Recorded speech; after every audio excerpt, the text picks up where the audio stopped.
হাসিনার দুর্নীতির বিচার সরকারের সর্বোচ্চ অগ্রাধিকার, তাকে ফেরাতে ভারতের জবাবের অপেক্ষায় ঢাকা। গণহত্যায় জড়িতদের স্থান বিএনপিতে হবে না, ফখরুল। দ্রুত নির্বাচনী রোডম্যাপ দেওয়া জরুরি, আমির খসরু। পদ্মা সেতু দুর্নীতির তদন্ত করবে দুদক। আশুলিয়ায় লাশ পোড়ানোর মামলায় 5 জনের বিরুদ্ধে গ্রেফতারি পরোয়ানা। বিডিআর হত্যাকাণ্ডের পুনর্তদন্তে কমিশন গঠন করে প্রজ্ঞাপন। বিদেশ যেতে বাধা বিজিবির সাবেক ডিজি মইনুলকে।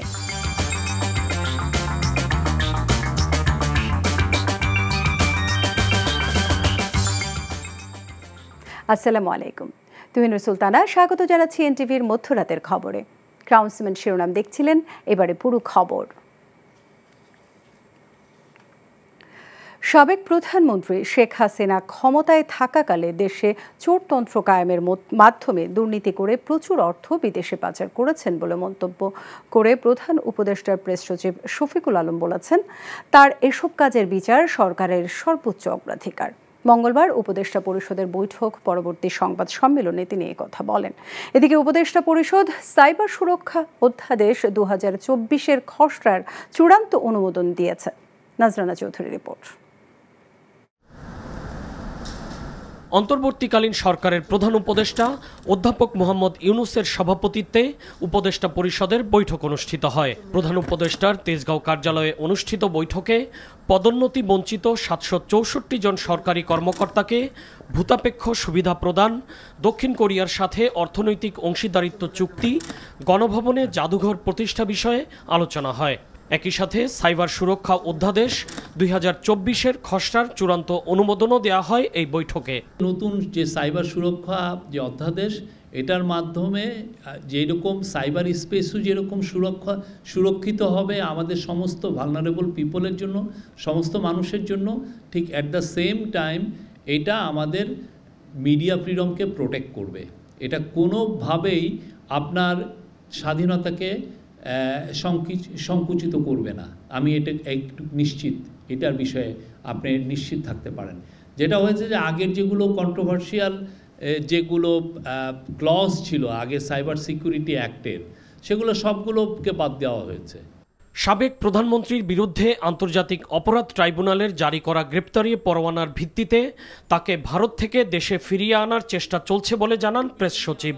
একই সাথে তার বিরুদ্ধে ওঠা নানা দুর্নীতির অভিযোগের বিষয়ে সরকার সর্বোচ্চ অগ্রাধিকার দিয়ে তদন্ত করছে বলেও জানান তিনি। শেখ হাসিনা বিচারের সম্মুখীন হবেন। আমরা দেখেছি যে তার ক্রাইমগুলো ভয়াবহ, মানে গত 15 বছরে যেই ধরনের ক্রাইমগুলো হয়েছে বাংলাদেশে, এটা তো চিন্তা করা যায় না। এবং পুরো পৃথিবী এখন হঠাৎ করে ঘুমের থেকে উঠে দেখছে যে তার ক্রাইমটা কি ছিল। এটা নিয়ে আমাদের খুবই টপ প্রায়োরিটিতে এটা। আপনি জানেন উনি একটা চোরতন্ত্র এখানে জারি করেছিলেন। তো সেই চোরতন্ত্রে কারা কারা আসলে তার সাথে এই মহাচুরিতে জড়িত ছিল, এটা বাংলাদেশের মানুষ জানতে চায় এবং এটা জানানোটা আমাদের একটা নৈতিক দায়িত্ব। সিরিয়াসলি এটা আমরা ইনভেস্টিগেট করছি। গণমাধ্যমে দেশের আইনশৃঙ্খলা পরিস্থিতি নিয়ে যে ধরনের খবর উঠে আসছে তা তথ্য সমৃদ্ধ নয় বলেও মন্তব্য করেন প্রধান উপদেষ্টার প্রেস সচিব। নজরানা চৌধুরী, এনটিভি নিউজ, ঢাকা। পতিত স্বৈরাচার শেখ হাসিনাকে দেশে ফেরাতে ভারতকে দেয়া চিঠির উত্তরের অপেক্ষায় আছে বাংলাদেশ বলে জানিয়েছে পররাষ্ট্র মন্ত্রণালয়। মঙ্গলবার দুপুরে সাপ্তাহিক ব্রিফিংয়ে পররাষ্ট্র মন্ত্রণালয়ের মুখপাত্র রফিকুল আলম একথা বলেন। প্রত্যর্পণ দীর্ঘমেয়াদী প্রক্রিয়া উল্লেখ করে তিনি বলেন, শেখ হাসিনাকে ফেরত চেয়ে পাঠানো চিঠির উত্তরের জন্য দিল্লিকে তাগিদ দেওয়া হবে। অন্যদিকে জুলাই আগস্ট সহিংসতার তদন্তে জাতিসংঘকে ঠিক সময়ে তথ্য না দেওয়ার কথা স্বীকার করে তিনি বলেন, বিভিন্ন সেক্টর থেকে তথ্য পেতে বিলম্ব হয়েছিল।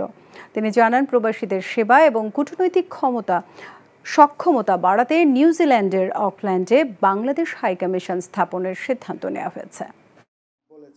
10,000 বাংলাদেশি এখানে আছে।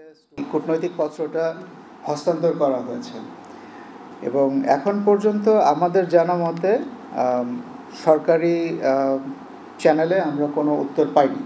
এই মুহূর্তে এটা নিয়ে কোনো মন্তব্য আমরা করব না, বরঞ্চ আমরা অপেক্ষা করব ভারত সরকারের উত্তরের জন্য। সেই উত্তরের উপর ভিত্তি করে বাংলাদেশ সরকারের পরবর্তী পদক্ষেপ নির্ধারিত হবে। এটা যতটুক সময় দুই দেশের সরকার মনে করবে যে এটা কারেক্ট, তারা সেভাবেই ডিসাইড করবে। খ্রিস্টান সম্প্রদায় সহ সকলকে মানবতার মহান ব্রতে উদ্বুদ্ধ হয়ে দেশের উন্নয়নে এগিয়ে আসার উদাত্ত আহ্বান জানিয়েছেন প্রধান উপদেষ্টা ডক্টর মোহাম্মদ ইউনূস। বড়দিন উপলক্ষে মঙ্গলবার রাষ্ট্রীয় অতিথি ভবন যমুনায় খ্রিস্টান সম্প্রদায়ের প্রতিনিধিদের সঙ্গে শুভেচ্ছা বিনিময়ের সমিতি নিয়ে কথা বলেন। সরকার ধর্মীয় সংহতি চায় উল্লেখ করে প্রধান উপদেষ্টা বলেন, সংখ্যালঘু সংখ্যাগরিষ্ঠ এই শব্দগুলো চাই না। এদেশে সবাই এক পরিবারে সবাই মিলে একত্রে থাকবে, এটা স্বপ্ন। এই স্বপ্ন বাস্তবায়নে সবাইকে এগিয়ে আসতে হবে বলেও জানান তিনি। খ্রিস্টান সম্প্রদায়ের প্রতিনিধিরা প্রধান উপদেষ্টার নেতৃত্বে বাংলাদেশে উদারতা, সাম্প্রদায়িক সম্প্রীতি গড়ে উঠবে বলে আশা প্রকাশ করেন এবং খ্রিস্টান সম্প্রদায়ের পক্ষ থেকে সর্বোচ্চ সহযোগিতার আশ্বাস দেন।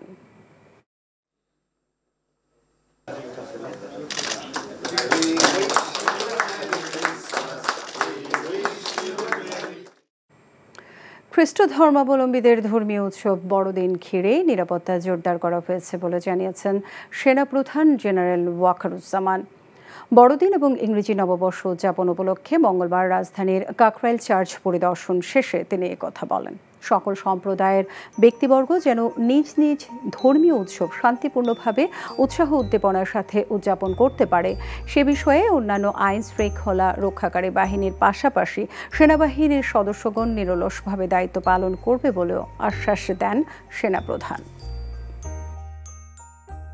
খ্রিস্টান সম্প্রদায়কে শুভেচ্ছা জানাচ্ছি। আপনারা নির্দ্বিধায় আপনাদের এই পরব উদযাপন করবেন। আমরা সারা বাংলাদেশে বিভিন্ন জায়গায় আমাদের লোকজন আছে সেনাবাহিনী এবং আপনাদের বিভিন্ন ধরনের নিরাপত্তা দিয়ে যাচ্ছে। বড়দিন উপলক্ষে রাজধানীতে কোনো নিরাপত্তা ঝুঁকি নেই। সকালে রাজধানীর কাকরাইলে চার্চের নিরাপত্তা মহড়া শেষে একথা জানান counter terrorism and transnational crime সিটিটিসির অতিরিক্ত কমিশনার মোহাম্মদ মাসুদ করিম। সিটিটিসি প্রধান বলেন, কাকরাইল সহ ঢাকার সব চার্চ ঘিরেই নেওয়া হয়েছে কড়া নিরাপত্তা ব্যবস্থা। সিটিটিসির বিশেষায়িত সোয়াট team, bomb disposal unit, K9 robot নিয়ে নিরাপত্তা মহড়া দেওয়া হচ্ছে। পাশাপাশি এই ইউনিটগুলো নিরাপত্তা দিতে প্রস্তুত থাকবে।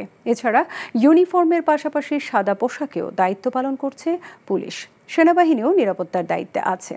এবারের বড়দিন নিরাপদেই উদযাপন হবে বলে আশা সিটিটিসি প্রধানের। খ্রিস্টান ধর্মাবলম্বীরাও নিরাপত্তা ব্যবস্থা নিয়ে সন্তুষ্টি প্রকাশ করেছেন। সকলের সহযোগিতায় উৎসবমুখর পরিবেশেই বড়দিন উদযাপনের আশা খ্রিস্টান ধর্মাবলম্বীদের। যারা গণহত্যার সাথে জড়িত ছিল তাদের বিএনপিতে নেওয়া হবে না বলে জানিয়েছেন দলটির মহাসচিব মির্জা ফখরুল ইসলাম আলমগীর। তিনি জানান, সুযোগ সন্ধানীদের দলে সুযোগ না দিতে বিএনপির ভারপ্রাপ্ত চেয়ারম্যানের নির্দেশনা রয়েছে। মঙ্গলবার ঠাকুরগাঁও প্রেস ক্লাব চত্বরে শীতবস্ত্র বিতরণ শেষে এসব কথা বলেন বিএনপি মহাসচিব। একই দিন 17 বছর কারাবাসের পর মুক্তি পেয়েছেন বিএনপির ভাইস চেয়ারম্যান আব্দুস সালাম পিন্টু। নাজিবুর রহমানের রিপোর্ট। ঠাকুরগাঁওয়ের নিজ এলাকায় শীতবস্ত্র বিতরণ শেষে বিএনপি মহাসচিব মির্জা ফখরুল ইসলাম আলমগীর বলেন, যারা সন্ত্রাসী গণহত্যার সাথে জড়িত কিংবা যারা দুর্নীতির সাথে জড়িত তাদের কাউকেই বিএনপিতে নেওয়া হবে না। দেশে দুর্নীতি ও ফ্যাসিবাদ থেকে উত্তরণে গণতন্ত্র প্রতিষ্ঠার কথাও বলেন তিনি। যারা সন্ত্রাসী, যারা গণহত্যার সঙ্গে জড়িত হয়েছিল, যারা হত্যা করেছে, দুর্নীতির সঙ্গে জড়িত, তাদের কাউকে বিএনপিতে নেওয়া হবে না। দুর্নীতি ফ্যাসিবাদ থেকে উত্তর একমাত্র উপায় হচ্ছে একটি গণতন্ত্রকে প্রতিষ্ঠিত করা। জনগণের যে নির্বাচিত যে পার্লামেন্ট, সেই পার্লামেন্ট দিয়ে দেশ পরিচালনা করতে হবে, সেই সরকার দিয়ে দেশ পরিচালনা করতে হবে। কাশিমপুর কারাগার থেকে মুক্তি পেয়েছেন 21শে আগস্ট গ্রেনেড হামলা মামলায় খালাস পাওয়া বিএনপির ভাইস চেয়ারম্যান আব্দুস সালাম পিন্টু। একই সাথে ঢাকা মহানগর বিএনপির সাবেক সাংগঠনিক সম্পাদক আরিফুল ইসলাম আরিফও 7 বছর পর কারাগার থেকে মুক্তি পান। মুক্তি পেয়েই ছুটে যান বিএনপির প্রতিষ্ঠাতা শহীদ জিয়াউর রহমানের মাজারে। বিএনপির সিনিয়র যুগ্ম মহাসচিব রুহুল কবির রিজভী ও স্থায়ী কমিটির সদস্য নজরুল ইসলাম খান সহ অন্যান্য নেতাকর্মীদের নিয়ে শ্রদ্ধা জানান পিন্টু। এ সময় রুহুল কবির রিজভী বলেন, বিএনপিকে ব্যবহার করে অপকর্ম করলেই ব্যবস্থা নেওয়া হবে। বিএনপির নামধারী যারা অপকর্ম করবে তাদের কোনো নিস্তার নেই। তাদেরকে আমরা শেখ হাসিনার কোনো পুনরাবৃত্তি যেন না হয়, এই দেশকে আমাদেরকে সুন্দরভাবে গণতন্ত্রের পথে আমাদের পরিচালিত করতে হবে। যে বিএনপির নাম ব্যবহার করে কিছু অপকর্ম করা হয়েছে, আপনারা আজকে বিএনপির নাম ব্যবহার করে যাতে কেউ অপকর্ম করতে না পারে সেই দিকে আপনাদের লক্ষ্য রাখতে হবে, কাজ করতে হবে। গুম খুনের জবাব না দিয়ে জনগণের মুখোমুখি হওয়ার সুযোগ পাবে না আওয়ামী লীগ, বলেন বিএনপির স্থায়ী কমিটির সদস্য নজরুল ইসলাম খান। এর কোনো জবাব না দিয়ে জনগণের সামনে আসার কোনো অধিকার তাদের নাই। Najibur Rahman, NTV news, Dhaka. রাজনৈতিক ও অর্থনৈতিক সংকট সমাধানে দ্রুত নির্বাচন দেওয়ার আহ্বান জানিয়েছেন বিএনপির স্থায়ী কমিটির সদস্য আমির খসরু মাহমুদ চৌধুরী। মঙ্গলবার সন্ধ্যায় গুলশানে বিএনপির চেয়ারপারসনের রাজনৈতিক কার্যালয়ে লিয়াজো কমিটির সভা শেষে এই আহ্বান জানান তিনি বলেন, অন্তর্বর্তী সরকারের নির্বাচনের রোডম্যাপ দ্রুত প্রকাশ করা জরুরি। এতে সরকারের প্রতি রাজনৈতিক দলগুলোর আস্থা এবং বিশ্বাস বাড়বে। আমির খসরু বলেন, সংস্কার করতে হবে সংসদে। বিএনপি নির্বাচিত হলে সংস্কার কমিটির পরামর্শ সংসদে তুলবে এবং তা বাস্তবায়ন করবে। এদিকে রাজধানীর গুলশানে আরেকটি অনুষ্ঠানে বিএনপির স্থায়ী কমিটির সদস্য অবসরপ্রাপ্ত মেজর হাফেজ উদ্দিন বলেছেন, নির্বাচন দিলেই ক্ষমতায় আসবে বিএনপি, যা মেনে নিতে পারছে না অন্তর্বর্তী সরকার। রাষ্ট্র সংস্কারে বিএনপির বিকল্প নেই জানিয়ে তিনি বলেন, অন্য কোনো পথে নয়, জনগণের ভোটেই দেশের দায়িত্বভার গ্রহণ করবে বিএনপি। তাড়াতাড়ি ক্ষমতায় আসবে যে বাংলাদেশের বর্তমান অর্থনৈতিক, সামাজিক, রাজনৈতিক এবং বৈদেশিক যে বিষয়গুলো আজকে আমরা সম্মুখীন হচ্ছি, সেগুলো একটা নির্বাচিত সরকারের পক্ষে দ্রুত সমাধান দেওয়া সম্ভব। সরকার মনে হয় আমাদের উপর একটু নারাজ আছে। কেন নারাজ? আমার দোষ না।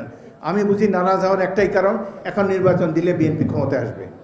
তো ভাই, এটা কি আমাদের দোষ? আমাদের কি অপরাধ? পাবলিক যদি আমাদের ভোট দেয়, তো আপনাদের কিসের তকলিফ? কেন লম্বা করতেছেন? কেন 1 বছর, 2 বছর, 3 বছর করতেছেন এগুলা?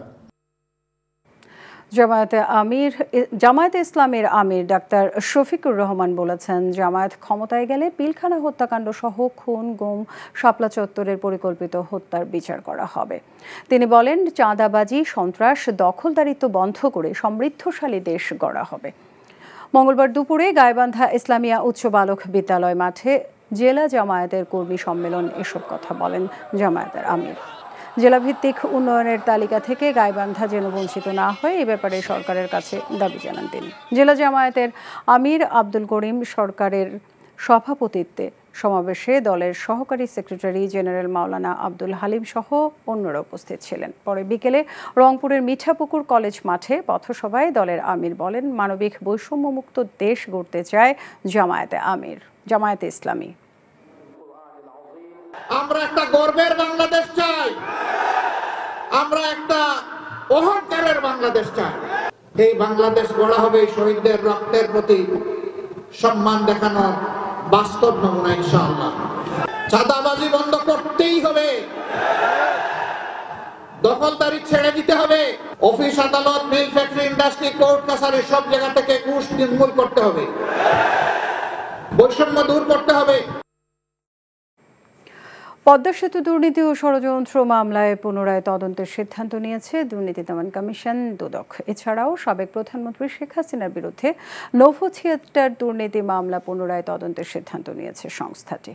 মঙ্গলবার বিকেলে রাজধানীর সেগুনবাগিচার ব্রিফিংয়ে এসব কথা জানান দুদক মহাপরিচালক আক্তার হোসেন।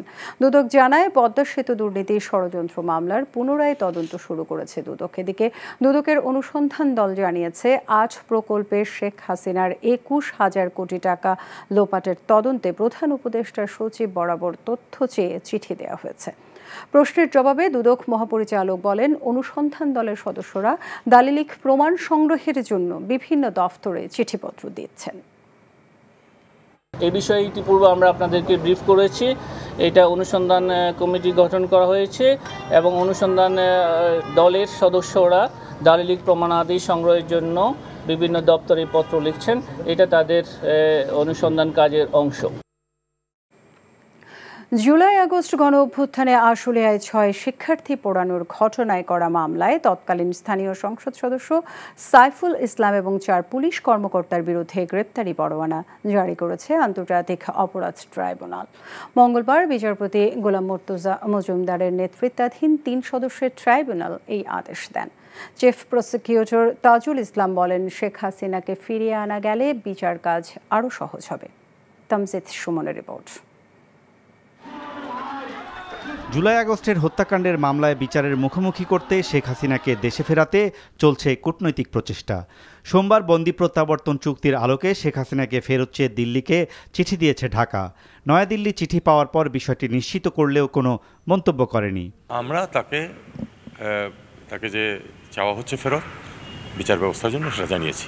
মঙ্গলবার ট্রাইব্যুনালের চিফ প্রসিকিউটর জানান, সাবেক প্রধানমন্ত্রীকে ফেরাতে পারলে গণহত্যার বিচার কাজ আরও সহজ হবে। আমাদের রিকোয়েস্টের ভিত্তিতেই রাষ্ট্র সেই ব্যবস্থা নিয়েছেন। সুতরাং এই বিচারিক প্রক্রিয়ার অংশটাকে এক্সপেডাইট করার জন্য সরকারের পক্ষ থেকে নোট ভার্বাল দেওয়া হয়েছে, কূটনৈতিক চ্যানেলে তাকে ফেরত পাওয়ার জন্য চেষ্টা করা হচ্ছে। সুতরাং এইটা একটা ধারাবাহিক প্রক্রিয়ার অংশ, এখানে আমার মন্তব্য করার কিছু নেই। আমরা চাইব সরকার এই কাজের মাধ্যমে সফল হয়ে তাকে যদি আমাদের কাছে আনতে পারেন তাহলে বিচারটা আরও ভালোভাবে করা সম্ভব হবে। আশুলিয়ায় 6 শিক্ষার্থী হত্যার ঘটনায় ইতিমধ্যে 6 জনের সম্পৃক্ততার প্রমাণ পাওয়া গেছে।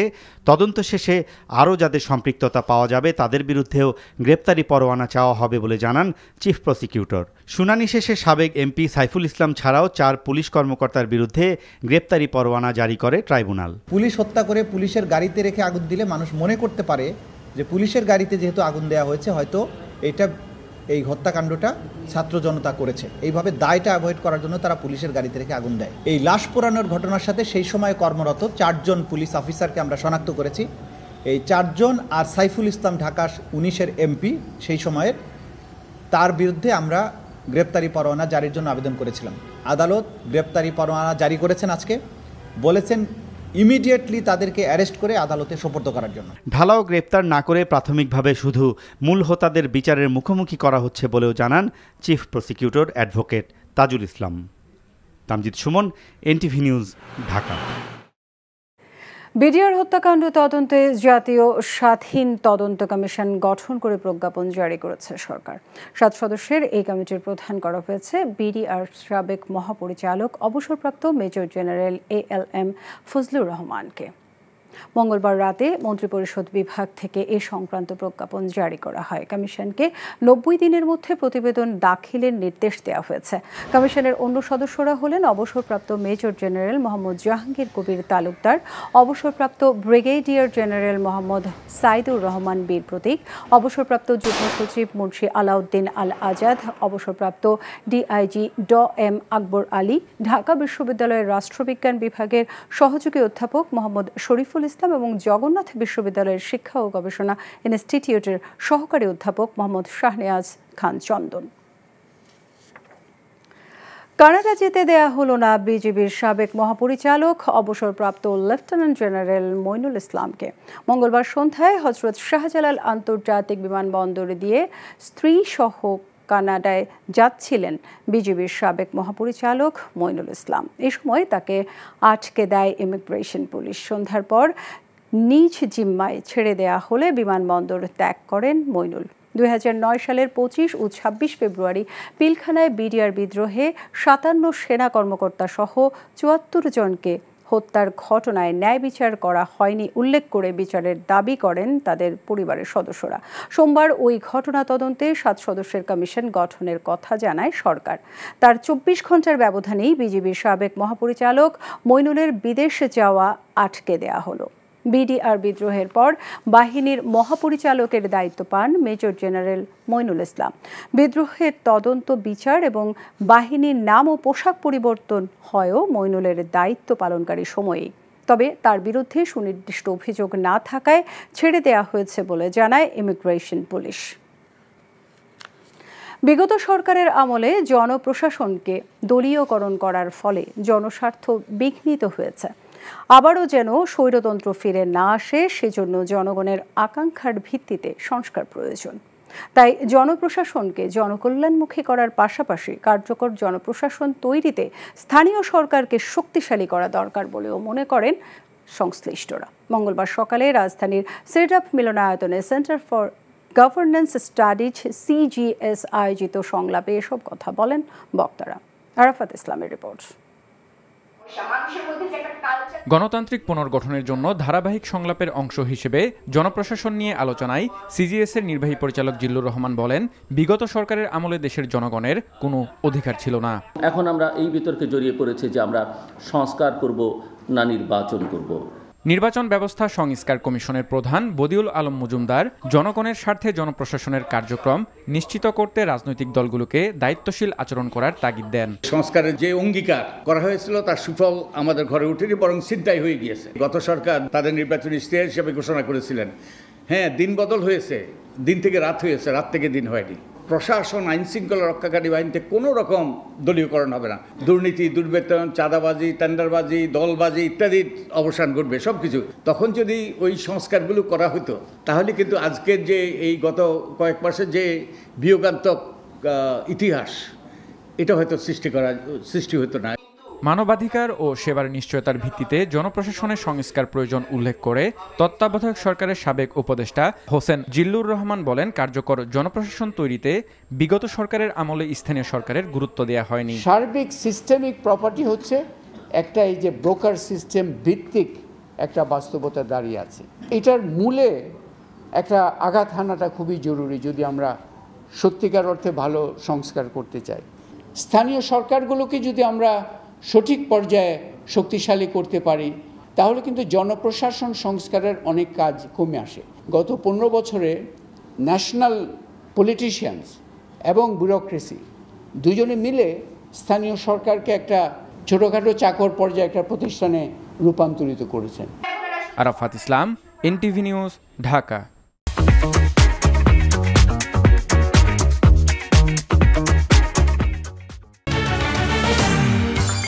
হাসিনার দুর্নীতির বিচার সরকারের সর্বোচ্চ অগ্রাধিকার, তাকে ফেরাতে ভারতের জবাবের অপেক্ষায় ঢাকা।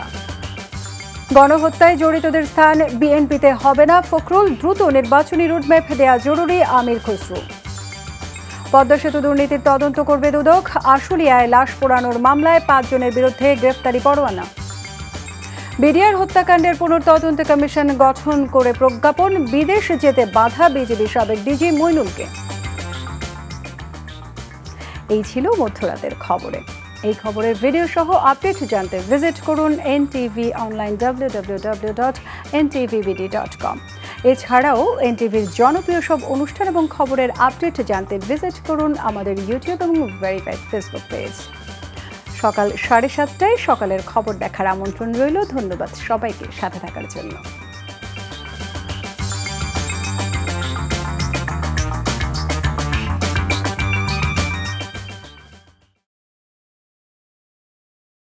চাকরি পেয়ে গেছি। চাকরি? আপনার কি কোনো কমন সেন্স নেই?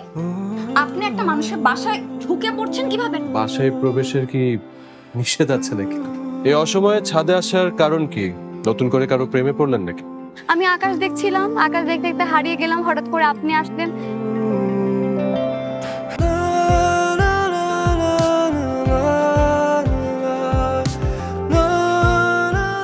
তুমি এখানে কেন?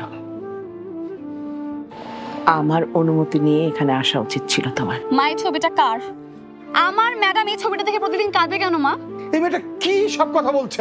মারিয়া, তোমার কি হয়েছে? আজ এত বছর পর কি শাস্তি দিব আপনাকে বলেন তো?